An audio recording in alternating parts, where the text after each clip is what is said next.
Welcome to the AstraVision Show, where you come to Vibe with the tribe. It has been a little bit of time since we put out the last episode. We got caught up in music videos and cinematics and champion things and all this good stuff. And new animes. Yeah, new animes start dropping, so all kinds of crazy stuff. And then we're also preparing for Arcane Season 2, as I'm sure you guys are as well. So we've just been trying to plan everything. You can see we move the room around and things like that, so we can just have the best setup, new audio, headsets, and all that good stuff. All this good stuff, so we can just be prepared for that. So if you guys are watching Arcane Season 2 and you want to watch that with us, make sure to hit that subscribe button so you get the notification. Obviously, you'll know when it drops. I'm excited. It's been a while, so yeah, we'll jump into it, and then we will actually do this 2 parts. Obviously, we'll stop in the middle, have a little chat or whatever, then jump right in the next part.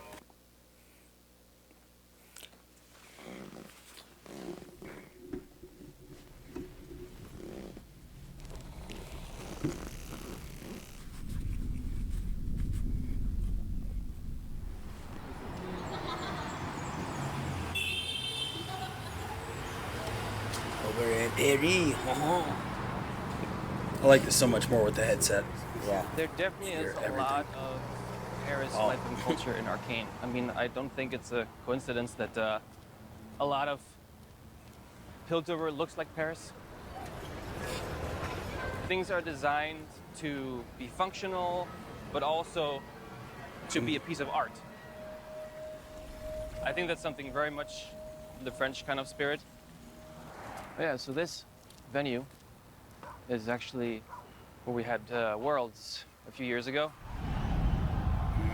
Oh, nice. We got to go through the It's Worlds cool because it was really anthems. close to our studio. Yeah. So we sent a bunch of people from Fortiche. It was just something really special to finally be able to share that with them. I think they were fans of the story, and of the characters, but you kind of also have to experience the buzz of the world around the game. On a tout de suite vu que c'était quand même le jeu mondial et l'opportunité de faire quelque chose de très très bien. For us, Arcane was a big opportunity to show to viewers that we are not only good to make trailer and music video.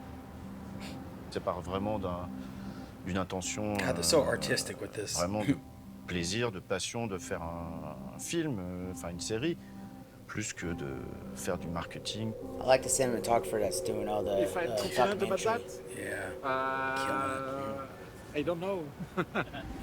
I hope people are gonna be surprised. I think everybody on the project is out to prove something with what we're doing. And I firmly believe that you need to find someone who's kind of willing to bleed for this thing they're trying to make. God, I'm so excited for this otherwise you're season. gonna really This is crazy. be bold. Otherwise you're not gonna really have anything where you're gonna risk something. And I think you have to risk something in order to make something that makes an impact. That's a big fact.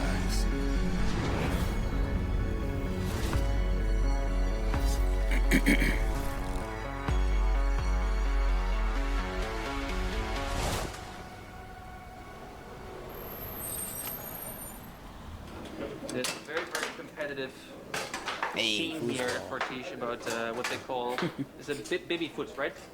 Baby foot? Yes. The suspense is killing me. I used to have one of those in my house. Me too, Me actually. and my brothers would play There's that the all the worthy time. goal. We had one in the garage also. Basically, the idea for this trip is to get into a room with the directors, the animators, the editors, and just brainstorm a bit together. What would be the coolest version of this scene or this kind of episode? So you're just worried about it being too complex?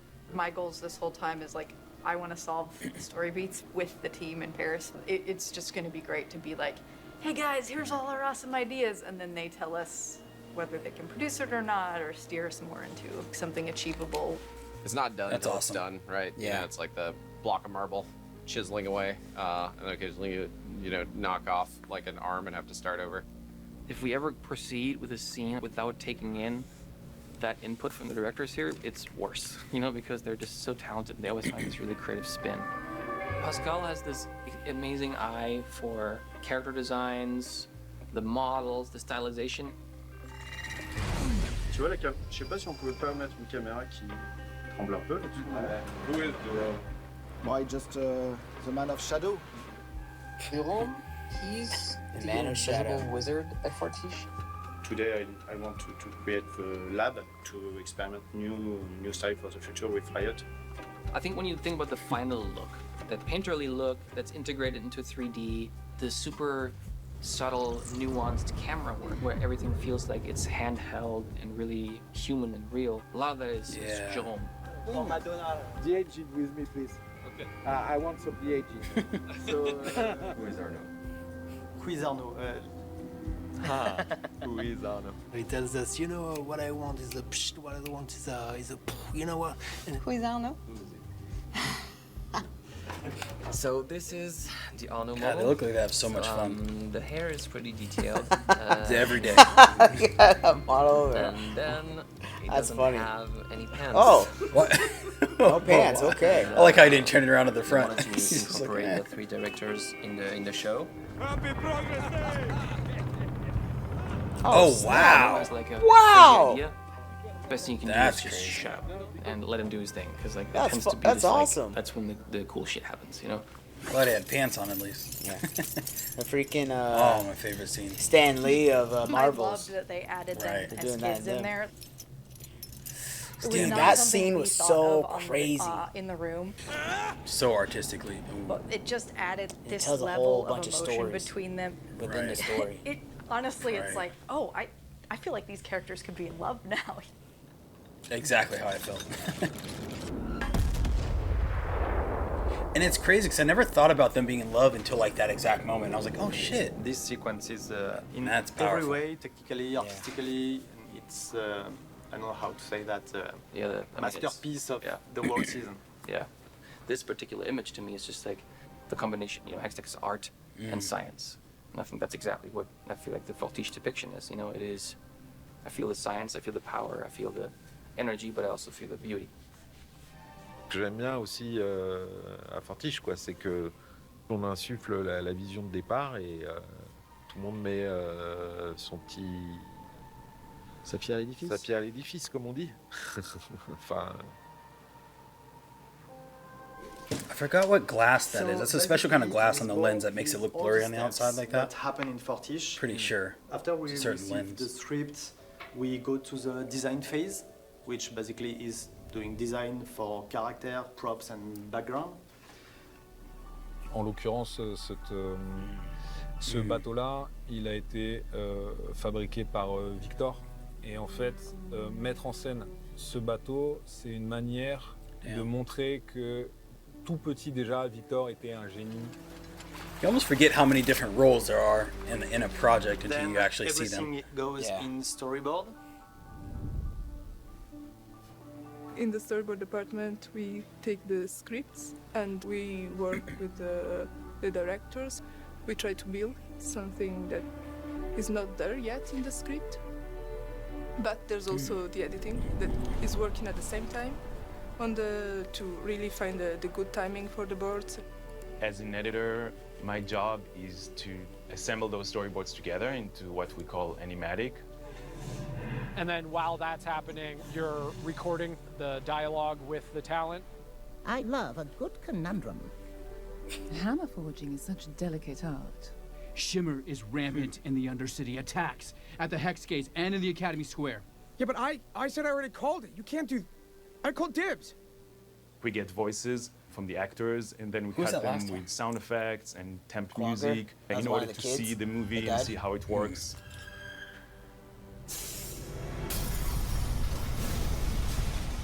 We're watching full-on storyboard animatics with the voice actors in there. Vander learns none of this. No worries there. Powder took care of the evidence. I tried, okay? So we were able to watch the whole season from start to finish before we animated the rest of the episodes. Who did this? I mean, honestly, was on every heartbreaking. aspect, we're afraid of Saddest this scene. moment in the episode because it's not always easy to like get these like really raw emotional performances from really young actors. And so Nia Jeunesse, who we cast for Powder, I remember going into the VO session and being like, all right, today we're gonna make a 11, 12-year-old girl cry. Let's see how that goes. I am rolling on this. It's a fun experience, I can Yep. tell y'all firsthand. Me? Oh, I can't relive this. She is not my sister anymore. I remember That all shot. of us in the booth just like being shocked by how good she is, and just being in tears at the end of the, takes. And I think we got it. Yay! I got the job when I was 10, and I'm almost 16, so it's been a while. Why did you leave me? Because That reminds me of Reza. Oh, no. Oof. To get into that place of vulnerability was hard for me. God, so much detail. Please come back, please, Violet. I need you, please. I have a little brother who is my best friend in the entire world. We get upset when we don't see each other for like more than 3 days. I can't imagine. Oh yeah, we're 10 minutes and we're just floating through this thing. It's, it's so good, so good. I've seen this series now 4, 5, 6 times. I've seen it a good handful of times, to be honest. Louise. Yeah, I've seen it because I always watch it with different this? people. I was kidding, no. Yeah, I always watch it with different people. Yeah. And that's the first time that I seen that. It was almost like cued. She was like holding her face, and then as soon as she was like crying, that was one thing. But then when the the blood started streaming out of her nose, that's when she was like, ooh. You know what I mean? So it's crazy just how many little like cues and things that they have in this show. Yeah, I can watch this a million times and find something new. Just like them having the producers and stuff. If I wouldn't watch this, I would have had no idea that was who that was. So again, thank you guys for recommending this abridged series because I was gonna watch it by myself. I wasn't gonna do a reaction to it, but I'm glad that you guys commented and recommended. We've done a lot of different things, champion stuff, Necrit lore. Season cinematics, all kinds of different things, but this is definitely a special one.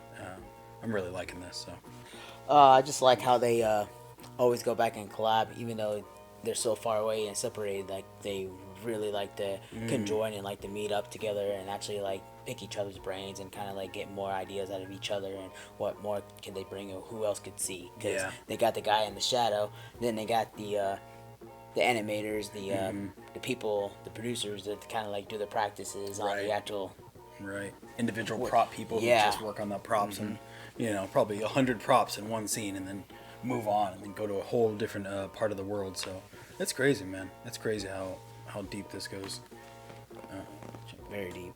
A world where he isn't in it. Where's the... Oh, you're back! Thinking about what that would be like if something had happened that made it so that we couldn't bounce back. Next thing I knew, it was all just coming to the surface.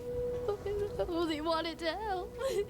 I only wanted to help. I only wanted to help. I told you to stay away. When it comes to siblings, they're your blood. And when you don't have family, what do you have? You've got a good heart. Don't ever lose it. No matter how the world tries to break you. Quand on entendait les voix, on se disait tiens, on peut avoir Vander looked like. vraiment quelque chose de particulier, de beaucoup plus subtil et beaucoup plus profond en fait au niveau de l'acting et I always knew you'd come back. What's going on? quand on entendait les voix, on se disait on peut peut-être aller vers du Scorsese plutôt.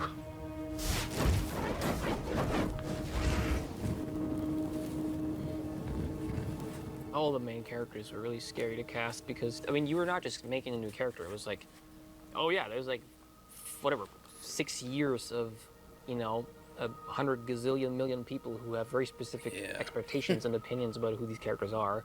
So don't f it up. Wow, super boring. Jinx took us the longest of all characters. I think we looked for the Jinx actress, I think, for roughly 3 years. She's so beloved, and her voice is so specific. For a while, we were like, can we find someone who can do this? The hard thing was that we had to find someone who can do both the intimate and quiet moments that are just like these really vulnerable acting moments. But at the same time, we also needed an actress who can also do the really loud moments that Jinx is really known for. And you typically can find one or the other. I remember we were at a point where it was just, we've been looking for so long, we kind of just went through all of the LA catalog of talent. Let's just pick one and just go. And it was just this like, no, we can't. And at some point, through the help of some casting folks, we found Legendary. Ella. Hi. And I mean, it was like the pearly gates just opened. Well, Damn, look so who good. it is. The boy savior. I felt this like really deep connection with her because of empathy and compassion, you know, on compassionate grounds. Like, yes, she's a terrible person. She's done all these terrible things. But is she a terrible person? Like, I don't know. I started to realize, like, who she's become, this Jinx that she's become, is just a deeply rooted, very difficult trauma response that she's developed because she's gone through things This no is one the type should of ever girl I have to go couldn't through. talk to face to face because her eyes would just have me like stuck. I'd be like, damn, this girl's pretty. Ouais, c'est vrai que l'acting, je pense, dans Arcane, est bien plus poussé que dans la plupart des shows d'animation. Parce que notre envie, c'est plutôt de essayer de vraiment copier ces acteurs et le casting, des fois, a influencé même les designs des personnages et leurs attitudes, quoi. In parallel of the storyboard, we are going in background and Kara props fabrication. Damn, layers. At the beginning, Lots of we layers. work in the same time with animation, so sometimes it's difficult to know exactly the position of the character. I'm honestly sad that That we can see the 2D with a black and white. I don't paint because there is Silco. Enfin, moi, ce que je préfère, c'est l'évolution des personnages dans les histoires et elle a vraiment une évolution. Damn. Je pense que c'est pour ça que c'est mon personnage préféré. Puis j'aime bien son côté un peu folle et en même temps, elle est pas si folle que ça. Pas si méchante. Ouais. So we've got designs, and from there we just build it in 3D. Yeah, it's very simple to explain. So here we made the Atlas Gauntlet, and the most difficult part was there is a lot of tiny parts who work together. So before it gets to the rigging department, we have to be sure it works first. Like all the tiny pieces, you see here. So it was engineered precisely to work like that. So it's a part of the fun, but it's part of the headache. I bet. Too.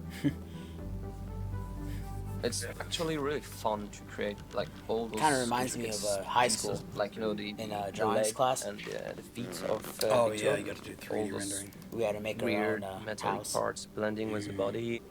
This was the Sucks. design for the Damn. hands. Then I modeled something like this, and then I gave it to the texture These characters are on the department, side. and they painted it so it looks like that.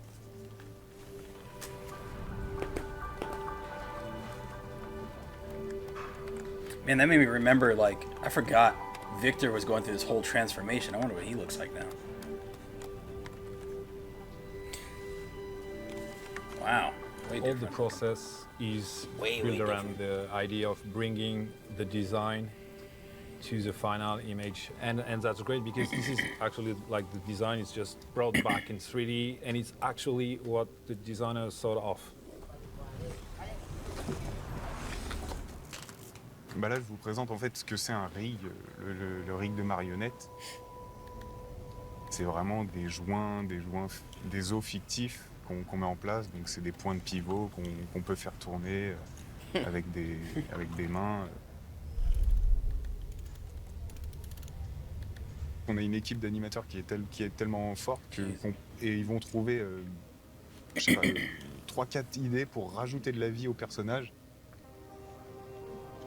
And then we are going at layout stage, and they start, to do the staging and the camera movement.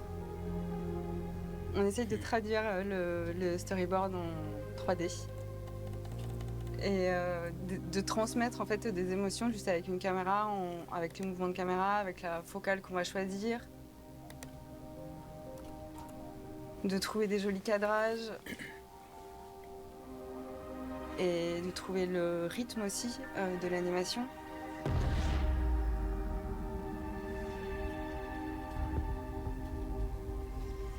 And then it goes to animation. This reminds me when we were working on that video game. I was working in Unity a lot. and they have like 3D rigging and stuff like that. And Yeah. Shit's so complicated. It's just a whole nother language you have to learn. It's time consuming. Whole bunch of T poses. Just. Right. T'as plein de mouilles avant où il va partir. Il part et puis sur le départ en fait il se fait tomber. T'as pas besoin d'avoir une grande distance. Hey, Mais juste acting it sentir. out. That's what I wish. If you go in a dictionary, like animation access is to. giving life to An something. animator? Being animated, you know, it's just like just being getting able the to passion be of in the something same as room well. as the artist, And us, and just we act it are out like and show the puppet master, the puppeteer. Like a lot of times now, You you do know, that with me. I was gonna say I'll So have you you like he'll come in the room and be like, "Hey, bro, can you put your fist out?" I'm like, "Yeah."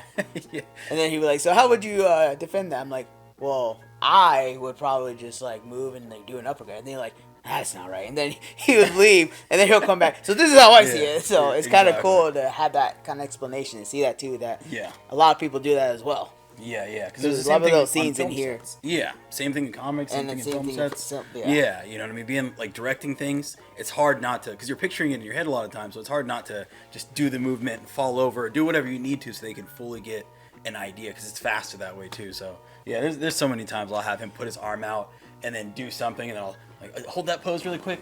And I'll try to take a picture from like this angle, so that way I can show it to the artist and all our different animation teams and different things that we work with. So Do you remember that one scene we had to do over in Seattle with our good buddy Kevin? The apartment. And, yeah, and then craziness. the apartment room. Yeah, man. Yeah, That we took did- forever. We started at like 5 o'clock or 6 o'clock. Yeah, it's fucking and then all we day. ended it at like 1 p.m. 24-hour film festival. Yeah. Yeah. It was a long day of shooting. Exactly. Oh, let's jump back. I'll put that video down. Hopefully, actually, I'm thinking in the past. Yeah, hopefully I'll try to drop as many videos and stuff of the things that we're referencing. That way you guys can kind of see it and whatnot. Yeah. So we're not just floating off in the abyss. Yeah. And just talking about, whatever. Yeah.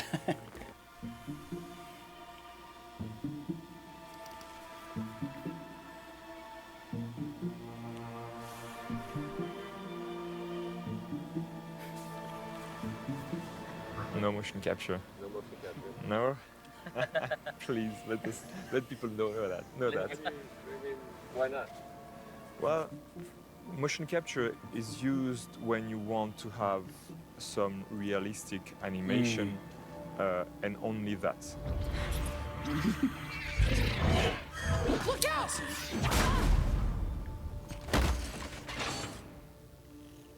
Keyframe animation, it pushes you to understand what happened in the body, how everything worked together to have like this feeling of natural and believable animation. Yeah. And also it's about like the style of the show. It's semi-realistic, but Damn, it's not so fully much more work. realistic. We try to keep something really handcrafted. Animating, it's like Yeah, motion capture is acting nice. out It just characters. speed through It's about performance. the process. When I saw the style of Arcane, it was something like I want to try this kind of animation because it's really different from the cartoonish style I used to be in. And after working for so long in the industry, I wanted to challenge myself. God, I want that. Welcome to figure. MTV Cribs. To be honest, Echo is the kind of character I would have loved to see when I was a kid. Echo? One of the first dialogues you have with Vi, I arrived with something completely different from the board. It's that black perspective is what the board it was is. like, oh, I Jeez. didn't I know gotta it be was honest. this Oh, way, man. but it's interesting. And it was the same with Christian. I tried something like, he was a little bit pissed and walking slower and just making with the face and giving a small attitude. Not like a snake. I saw like a very interesting. I think they were doing like a breakdown, and they were talking about it was Denzel Washington. Yeah. And he was talking about the difference between like casting. The reason why he goes for like certain ethnicity directors and stuff like I that. know exactly what video you're talking about. Yeah, it has 'Cause nothing to do with he's race. in He's an talking about interview culture. for a movie Yeah. that they're doing, and then Mhm. one of the questions was, why did you choose these particular people Yeah. to help you with the casting of this film? And she brought up race and stuff like that, and Mhm. Denzel Washington Exactly. kind of like got on her head. Yeah, He yeah. said, well, you don't know like the smell and the feeling of the comb wax put in your Yeah, hair. You don't yeah, know any yeah. of these gestures and feelings. So Yeah. how would you why would I get these people that has nothing to do with their culture if the culture you've never been a part of? Exactly. And it's just a cultural thing. Yeah, Yeah, it is, definitely. Yeah, it's definitely. But I think a lot of times when people are creating stuff like this or doing art, they make an emotional situation. Dude, where a lot of things. Yes, it's an emotional thing that we are creating. But when you're creating it a lot of times and you're trying to get creative, you almost have to shed all that so you can just put your best foot forward. And it seems like that's something that they're able to do a lot is, get rejected and then kind of throw it to the side and then be like, okay, cool. What's the next plan? Let's just keep going forward. Yep. And I would imagine that's why they got a lot of their success is because they can do that. So, and I think they just have like a very diverse team. And that's the importance of having a diverse team. Right. But like this kind of movement to say, yeah, I'm the one controlling the stuff. So like a shot like that, the animator, when he was assigned the shot, did shoot himself in order to get some references, and that what gives us the realistic look and the live action feel. We do work a lot with references. We go in the reference room, we shot ourselves, we try to pretend and be the character and be in the right emotion. Wow. Why aren't you playing with the others? But the video reference is really something that helps you capturing something natural. Sometimes like you got a shot to do and you got an idea in your head and you can probably like just go straight into the computer and do your stuff and it will work.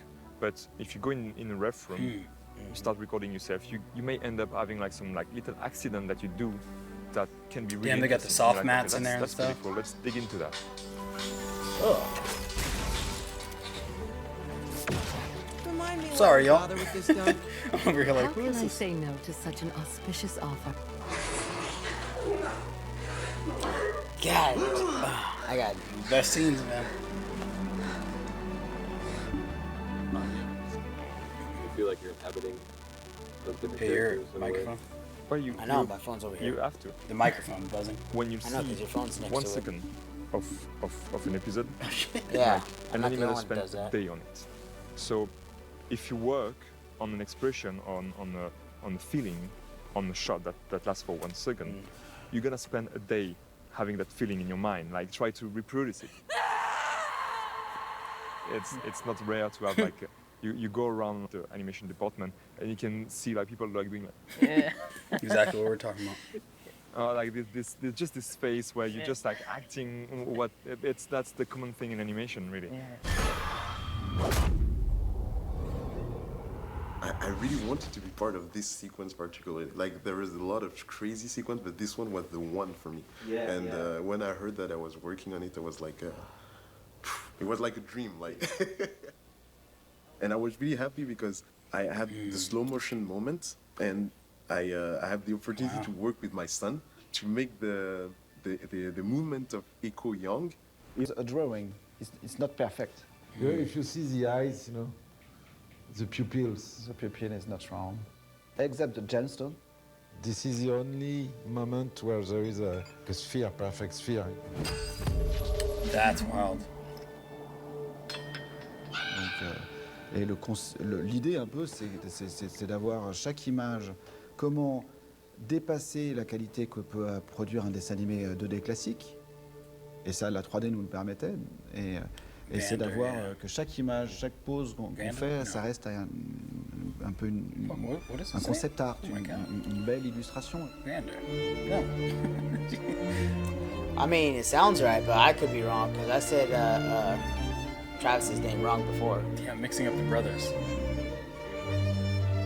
Travis, yeah, Trevor.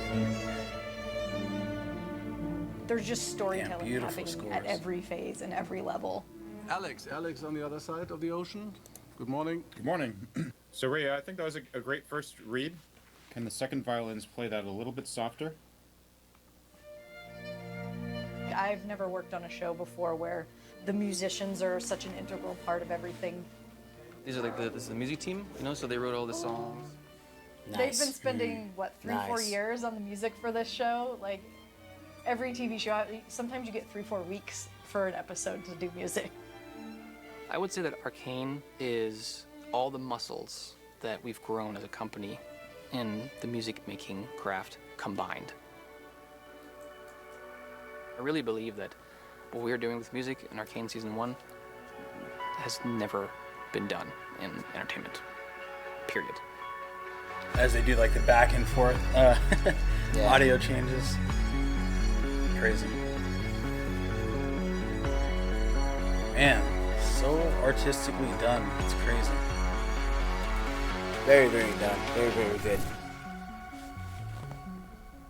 Amazing. Did this Bridging the Rift win any type of awards or anything for the documentary? I don't know if anyone knows that.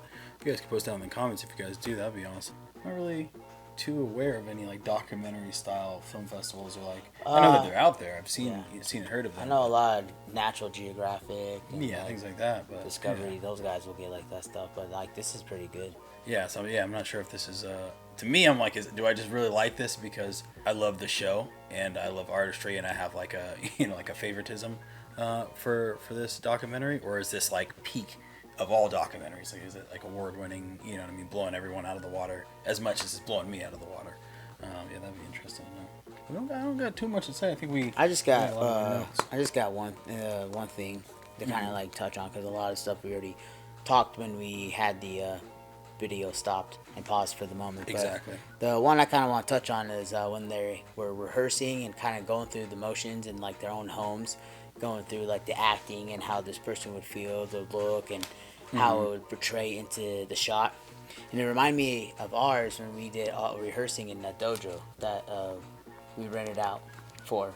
And we practiced for like days in there. So the fact we saw a bunch of that doing it in their own homes, seeing it in their perspective, how the camera's gonna capture that all together was pretty nice and it's pretty cool, and it's great to see it because it's like you would think like, man, looks way too good, way too animated to be like this good at how this body's moving this way. Particularly they didn't use motion capture or nothing like that. Yeah, nothing. So it was definitely really eye opening. Like people are really that skillful and really that crafted and good at what they do and to make it look that beautiful. So. Yeah.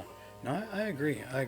And I understood what they were saying when they were talking about not using motion capture because it is semi-realistic, but it's nice to have the option of contrasting your certain actions. You know what I mean? There's certain actions that you don't want. Like a lot of times when I'm like writing or drawing or animating something, there's certain things that look realistic, and there's certain things that are a little bit more hyper exaggerated for like more of an anime type of feel. Yeah. You know what I mean? Because you want to really sell that emotion or sell that intensity or something like that. So I think being able to like not do it in motion capture, you can really add an extra depth to those movements and the punches and the fight scenes and all that good stuff. So yeah, it makes a lot of sense.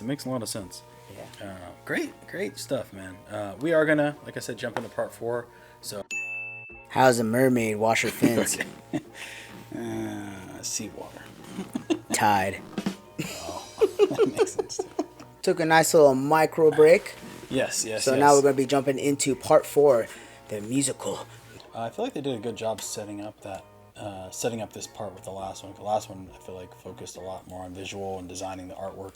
Yeah. And they kind of ended on them showing the orchestra and everything like that. So yeah.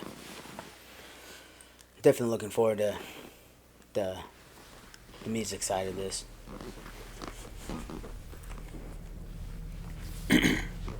Once again.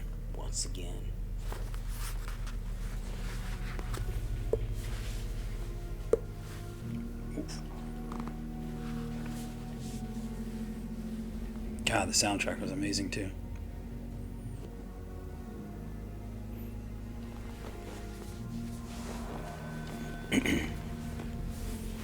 At Riot, we've always loved music. In fact, in certain countries, people don't call us a game company. They call us a music company, and they say we're making games to do marketing for our music. And so, obviously, when we dived into a TV show, we knew music was going to be a big part of it. Music is obviously personal to Christian. It's personal to a lot of folks on that team. I think Alex Yee once said, when you go write a script, and I think it's the same thing with music, you know, when you go write a song and you sit down to do it and someone asks you, oh, are you going to write a great song today? It's kind of like going, you know, maybe, you know, it's kind of like going fishing, he said. I know what tools to use, have experience to know where the best spots are.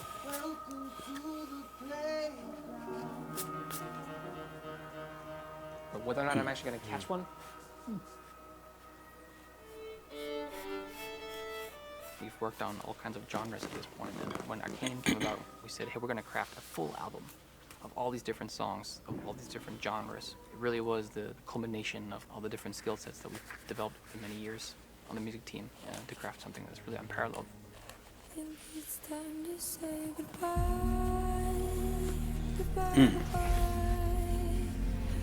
Yep.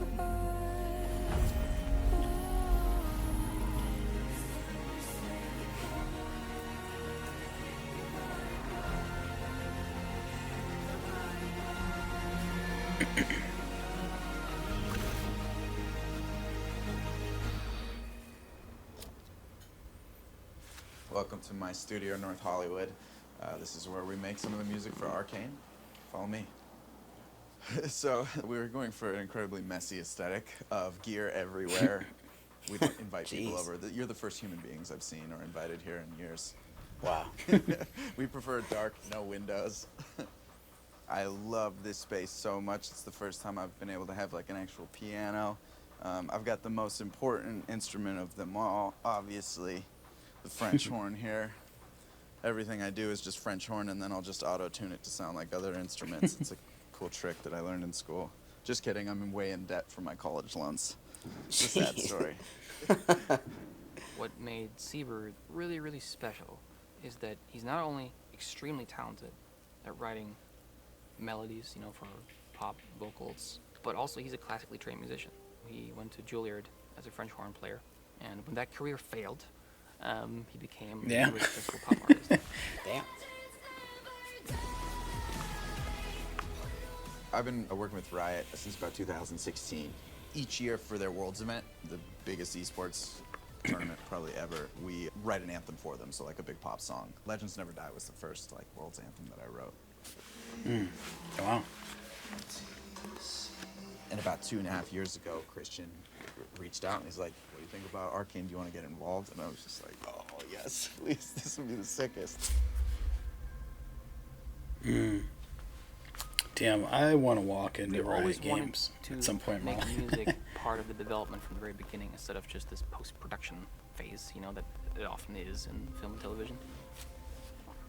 The first time I heard about Arcane was pretty much a series of index cards stuck to the acoustic treatment in Christian's composing room. Technically, he was still a composer then, but he had the story that he wanted to tell, and he had ideas for who he wanted to help him tell it.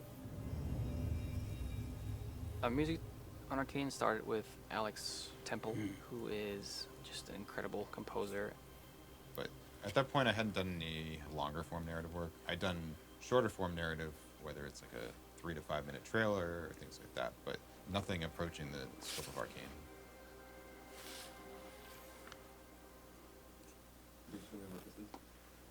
So this is a Gudjun. I might be pronouncing it slightly incorrectly, but yeah, normally it's played.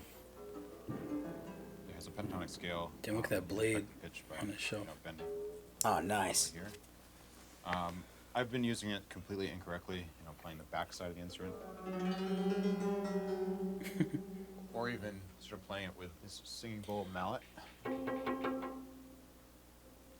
Why does it seem like the most peaceful room ever? Months, You got the we humidifier in the actually back. stayed away from any picture material from the show, and we just explored themes and isolation. Definitely had a lot of stuff around.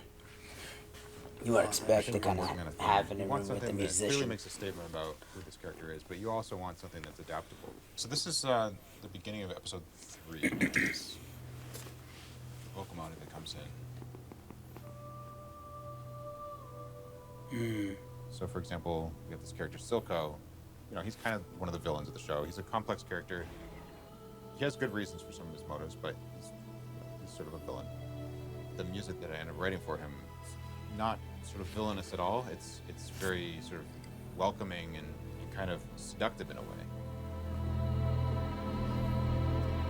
So sometimes when we use these sort of motifs, they come back in kind of subtle ways.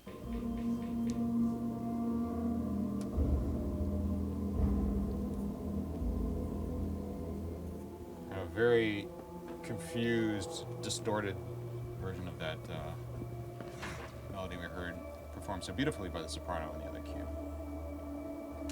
We really wanted to have just melody, for characters. You should feel like you remember this character in the moment when you hear this melody.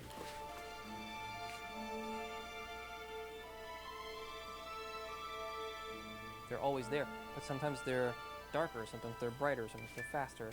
They're always there.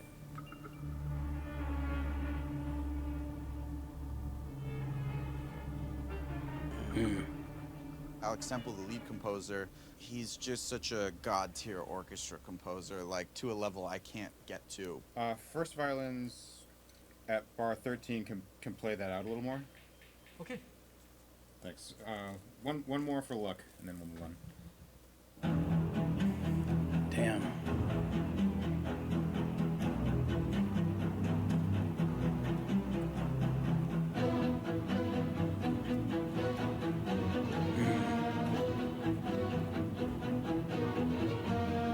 It's funny because I was a French horn player growing up, and so I listened to just all this Mahler and like Bruckner and all these people, and so I thought I was obsessed with it, and then I'd talk Mahler with him, and he's just like, oh, the specific recording of George Schulte from 1975, I prefer the third movement versus the burn. Okay, sorry. We're like 8 minutes there, so we're about a third in there. I realized like the more excited they're getting, the more like it's starting to talk a little bit faster. It's crazy because all of this music reminds me of remember the artist that Wonder? I don't know if you guys have ever heard of Wonder. She actually had contacted us before about a song of hers. Yeah, and she does like a bunch of League of Legends stuff. Really, really dope covers. She also put out some original music. If you guys want to go check that out, actually, I will put that in the description down below. She's a great artist. But yeah, it reminds me of her style of music. It sounded exactly like when that girl started singing for a minute. I was like, is that her? I had to stop and think back. Yeah, at first it was interesting because I was wondering, I was like, is he narrating and composing or directing everyone from his house? And then I realized they're all the way in Germany and Berlin. Yeah, so I'm like, I guess that makes a lot of sense. I never knew you could sit there and direct an entire orchestra from a whole nother location. Like, that kind of changes a lot, you know what I mean? It's interesting because with the woman, she traveled all the way down there. I mean, I guess there's certain things that you probably want to be in person. For certain things that, day-to-day things that you don't need to be down there every day. But yeah, I wonder what the difference is between compared to her going down there and being face-to-face and then him being kind of more disconnected, you know what I mean?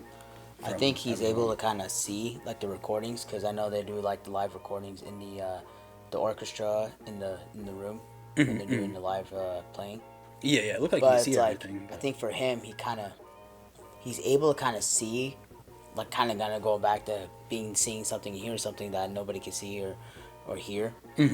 Just for that kind of point of reference in the actual playing of the clip that he's doing. Because you got a composer there. The composer's there is making sure everyone's, on beat and stuff like that. He's just a guy that's making sure everything is just perfect. And that's what he's kind of paying homage to and respecting and talking about. Yeah, it's interesting, man. It's interesting because it seems like digitally, like audio wise, you wouldn't be able to hear everything, all the intricacies that you would in person. So I don't know if you guys know how that anyone knows how that process works, or are there any disadvantages to being digital? Very interesting question. Like, okay, all right, you win the nerd contest. I guess it would be like having a headset on right now. I know we hear pretty good right now. Yeah.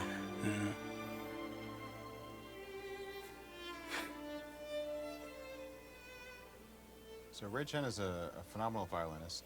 You never know quite what it's going to be like working with. Oh, I think they put him in the top of their field in the animation. Ray plays as a soloist with the Los Angeles Philharmonic, the big orchestras in Europe, London. Yeah, I had thought he was Jin. He's probably the first classical violinist who plays on like a $20 million Stradivarius to an animated series. He's got a lot of patience. A lot of the time, the music I put in front of him, it's written because we know he can play it. That's crazy. Oh, he's the songwriter. That's why. That's why what? What are you talking about? He's the one that wrote the song, so he's there having that team play his song. That's why. I was just wondering why he wasn't there in person. That's the only thing I was wondering. Yeah. Jesus Christ. He's good. He's real good. I don't know about that. That was horrible. My God. Yes, who was the composer who composed it? We're approaching the finale of the first season. Still having It's getting fun. very dramatic for all the characters. This is a cue that's based on the theme of the character Victor.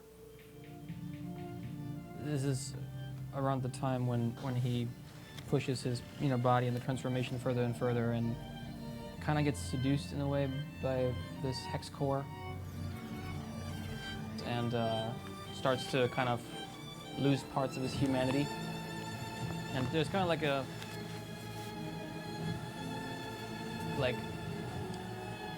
terrible beauty, if that makes sense. It's a really tragic moment, but it's also kind of a tragic ascendancy because it's not a good thing that's happening. But at the same time, this is kind of like a leveling up of the character. This is an important stage of his development.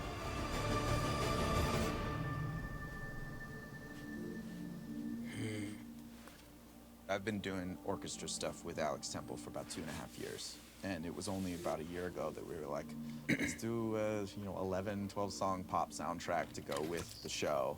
There's a girl in town and words gonna rhyme. She's just fine. We knew that we also wanted to create these special moments in every episode with music.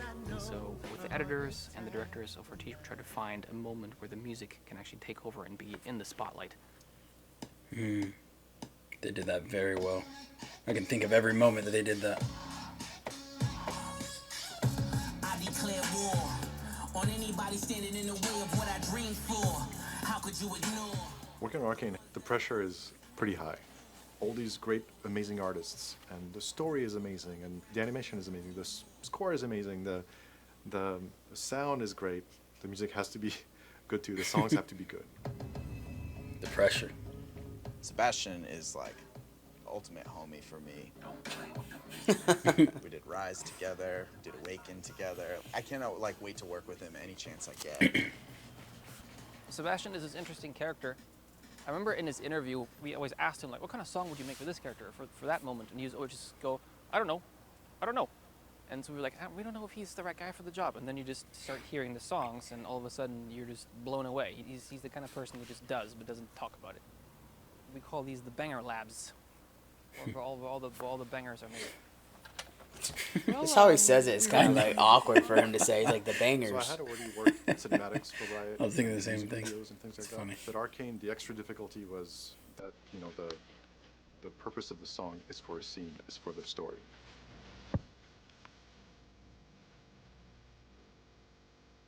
Unlike other movies and shows that might have just like a standalone incidental soundtrack of pop artists, we actually wrote these to picture the way that you would score something.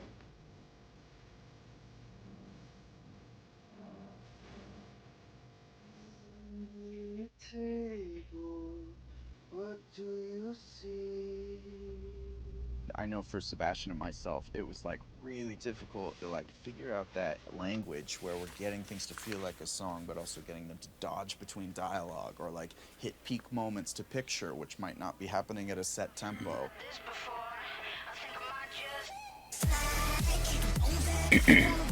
Yeah. I think so much in what we do with the songs, you can kind of find parts of the world as well. Like Zon, this underground world, where a lot of things kind of get repurposed, reused, mangled, distorted. That's what the drums kind of also tell me. Where I feel like, okay, if Jinx would design a kick drum, what would it sound like?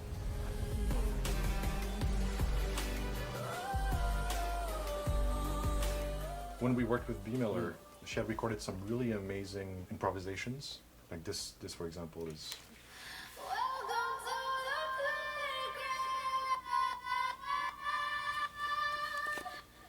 She totally understood the vibe of what we were trying to convey, descending into Zon, and it just was perfect.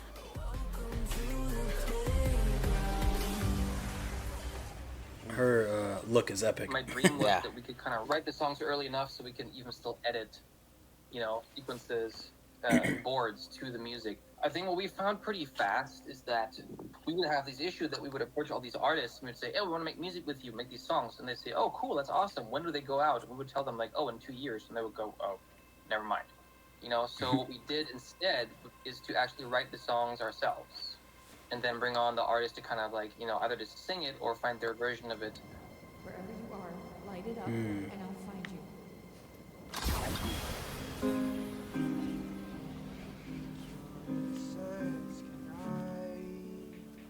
Damn, love this song. Funny enough, we didn't even initially think about Woodkid for this song. We had him for a different one, and he happened to hear this demo and went, "Oh, let me do that one instead."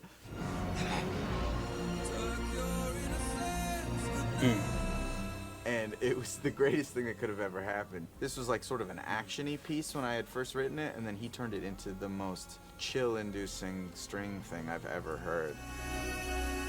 I know. This made me feel a lot of different So like it always uncomfortable just starts feelings. here, and then you never quite know what it's going to end up being. The other big one was the Jinx Echo fight in episode 7.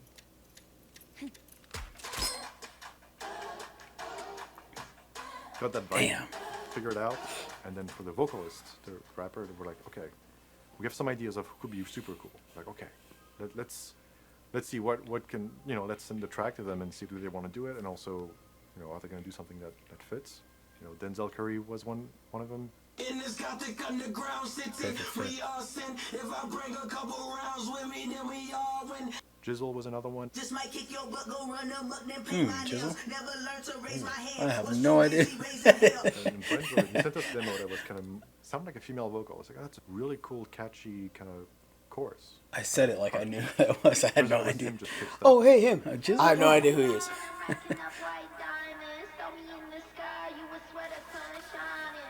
All I know is it sounds good. So we got 3 demos, like, oh my god, like, what can we do? A little bit of a challenge just from having so much good material. How do we make it in, how do we make 3 songs into 1 song? Let's try to use all 3. In this gothic underground city, we all sin. If I bring a couple rounds with me, then we all win. I came back and brought the crown with me. That was one cool and challenging thing about working on Arcane songs is you get these puzzles that you have to solve. Was too busy raising hell. Everything I know I am. You should go and save yourself. Thought you had my number, huh? Congratulations, played yourself. Season 1, everything we did for music was kind of happening then like after the episodes were already done, and so now if we do it early enough, we would have the ability for the artists to just kind of write whatever they want, and then we can cut the episodes to it. I think it was such a limitation for the writing musicians, Working with Christian is pretty special because he's a musician. That's also another great thing about him is that he's not going to waste time. If it's not great, he'll tell you. He'll tell you right away, yeah, it's not working. Can you play the 57, just solo it real quick? I just want to hear it because I don't know if the orchestra always makes me feel like it's more convoluted than what it actually is. Christian started his career at Riot in an entry-level position, answering tickets when players have a problem, whether it's a technical problem or billing problems. Then only a couple years later, he started to write some music, and only then we realized, oh my God, this guy is an amazing talent. Christian, that's what... the first time I met him, he came onto campus, very quiet, very unassuming. That's what I thought they had said before was Christian, when the other, was it Sebastian, had said that he had met Christian, he had all these note cards on his instruments and stuff like that. I was like, wait, was he a musician before he went into that? The transition's crazy. To start out taking, to answering people's problems, to moving to music, to now all of a sudden directing this entire project is insane. But I see why the music's so integrated into the project now. Produced it, and writer. Yeah, writing, producing, directing. But I guess you get to see like the inner workings of the company, see how everything flows, meet all the talents. I mean, that's essentially, I think, when we did Neutro, it was the same thing. We had worked on Shadow Walkers before, met a bunch of people, music artists, video people, all of the stuff, made connections, and then we're like, hey, we have a project coming up too, if you want to continue this great group that we got going. So it makes sense, but it's just kind of crazy it's crazy when you see someone else do something that you could never do, You know, there's a lot of things I feel like a lot of artists, they can do it, and people look at them and they're like, oh, that's crazy, I could never do that. But then you look at other people and you're just like, how the fuck? how the fuck did you do that in such a short amount of time, too? And it's nice they get to work with the same people, too. Yeah. That's the right. other thing, too. They're all in a building. Yeah. It's amazing. Assuming, other than, of course, the neck tattoo. And, you know, I'm like, so, you know, tell me, what jobs have you worked? What have you done prior to coming here? And he's like, oh, well, you know, I did some music. I was gonna say, he looked like a band, music traveled artist in that around last Europe, picture. Doing some tour kind of stuff. I was like, don't care. How well will you serve the players? It took me a little while to realize that he was, in fact, a big deal. I believe he told me the biggest audience he played in front of was like 100,000 people. He's like, don't care. Because he gives us feedback like, no, the cello needs to be an octave lower and it needs to be this dynamic. Like, he just knows how to speak music. That's my favorite Christian feedback. When I released my album, I had one song that I was like super into, and I'm still really happy with it, but I just remember Christian was like, and Christian liked it when I was working on it, and then he heard the final, he's like, it sounds unfinished. You know, damn. Break them before we can build them up. Hey, big facts. Establish dependence. He goes to give us high fives and we flinch. We're all so broken. It's going. It's just the episode 8 track where he's gonna have to pivot. It's the last song we had to come up with, and this one was the hardest one. Yeah. The concept was ambitious. Ambitious and hard to execute.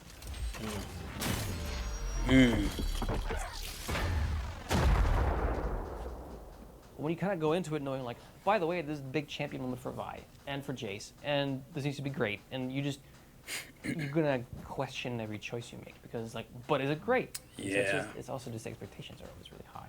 So this is a bit of a Hail Mary just to kind of say, hey, we couldn't really figure it out, and so someone had recommended Paris, you know, just because she has a really cool sound, and then we just kind of went, maybe we should just let her do her thing. So this is like a demo they sent over, and yeah, we're just kind of opening it up for the first time. Oh, nice. Damn, and they went hard too. Yeah.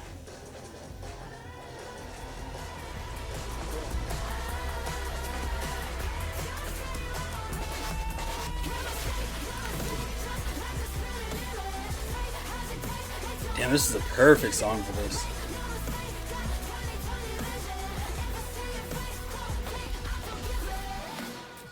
That's pretty cool.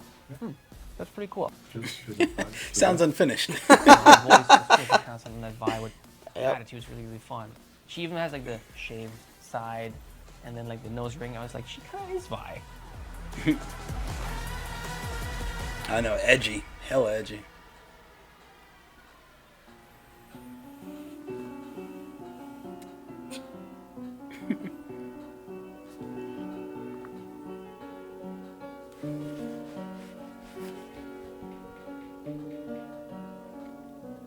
I'm Dan from Imagine Dragons, and this is our studio. This is where we did Enemy. So I'll take you on back. That was a good song. I really like that song. Well, hello, That was hello. that's on my top workout list playlist. Daniel Passman, our drummer. How's it going? Ben McKee, a bass player. Oh, fancy meeting you here. And Wayne Sermon, the guitarist. And Seen them in the planned show? at all. I can't believe you guys are in here at this exact time. What are you doing here?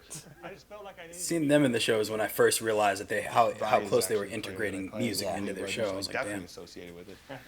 And That was the question I had. Like, yeah. all you play or some of you? The three of us played. So Platzman plays, Ben's a more old school gamer.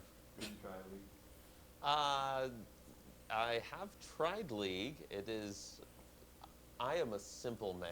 Yeah, pretty rough. We have definitely been Good answer, late good answer. on stage in front of, I don't know, tens of thousands of people, maybe hundreds of thousands of people because we were finishing a ranked League of Legends game, and we didn't want to get banned. I love Riot. We've worked with them for a long time, and we've been a part of the community for years. And I love Christian. We vibed out. He told me about what he'd been working on. He showed me a lot of slides and storyboard. At that time, it was in the very early stages of Arcane. But it was enough that I understood the dynamic at play with, you know, the sisters, and then Vi and Jinx. What makes you different makes you strong. You know, as far as enemy goes, I think there's a lot of times in people's lives where you just feel like alone, or you feel isolated. And that song is written in isolation and feeling kind of you against the world. Searching to behold stories in a told. When my back was to the world, smiling when I tell you you're the greatest. But once you turn, they hate us. Damn.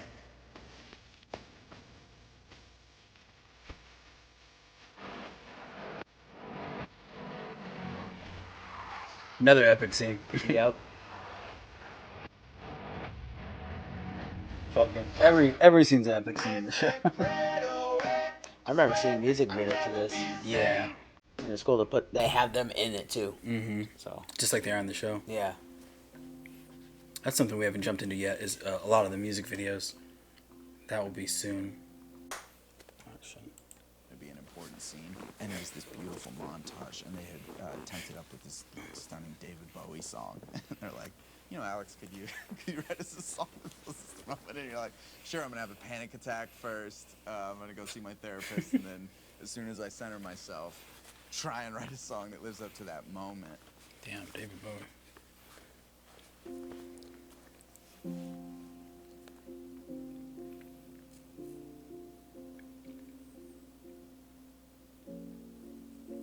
So here's some of the initial stems that I had done. It was just like a piano and my own vocal. I am the monster you created,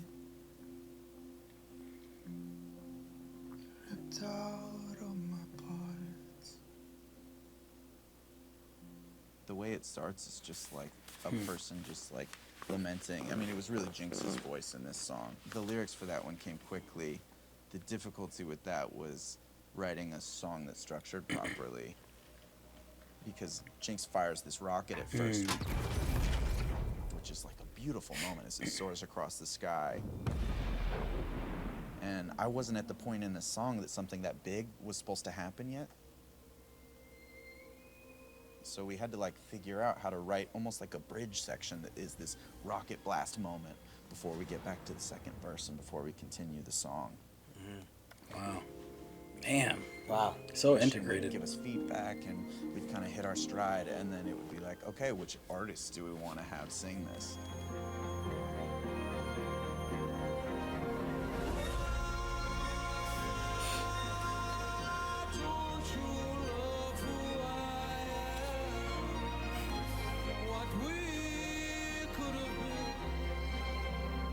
Crazy. I am your ghost, a fallen angel.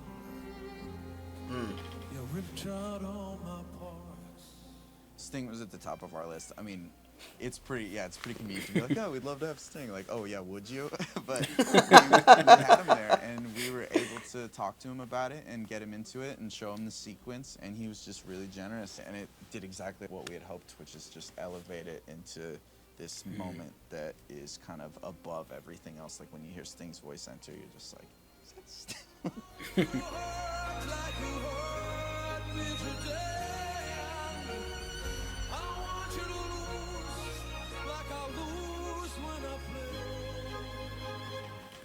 That's crazy.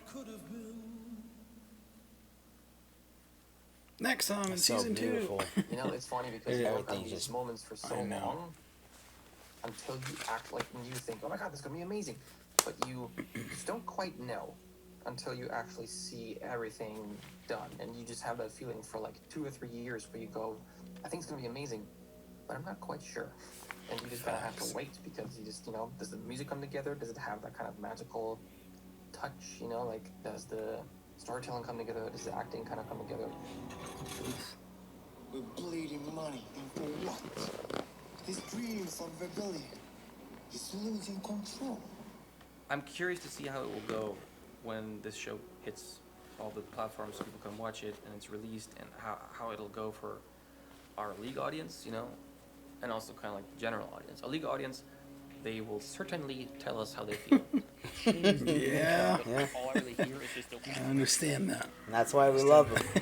It's pretty scary to know that you're working on something that really cannot fail.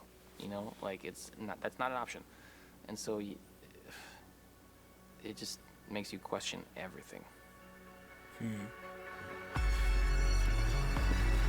Epic. Yeah. Very epic.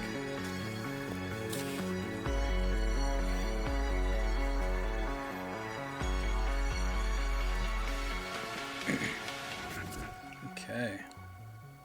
I'm glad that we decided to pair the videos together the way we did. The first part being more of like the video side of things, and this being more of the musical side of things, or Yeah. animation, visual parts. Yeah, I like that we got to see both of these kind of back to back together. You know what I mean? I think that yeah, it brought everything full circle. There's certain things that they brought up in the first video that they kind of capitalized on in the second video, which made me just fully see everything. So that it's really dope. And the music.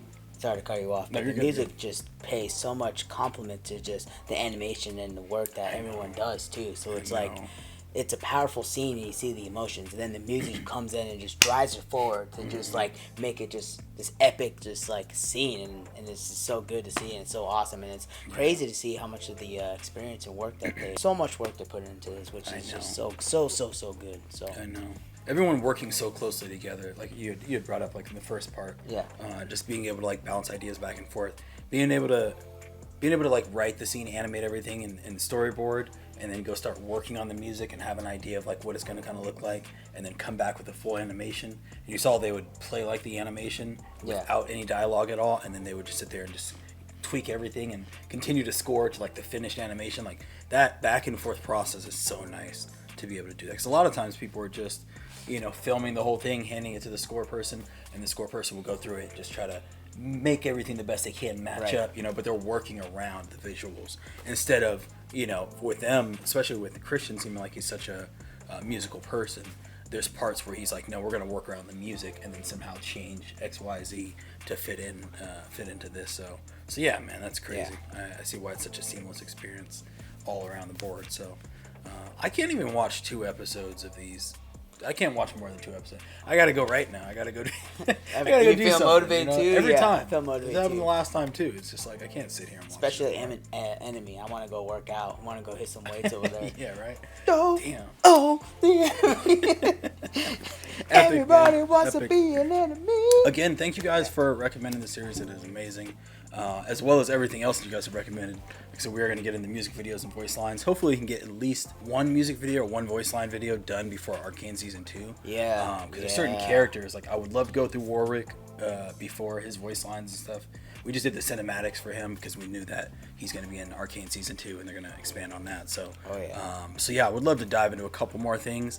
We've been putting out like 2 League videos per week. So yeah, hopefully we can get one out on Monday? What days we do? Monday's the 4th. Fuck, I forgot what days we drop videos, y'all.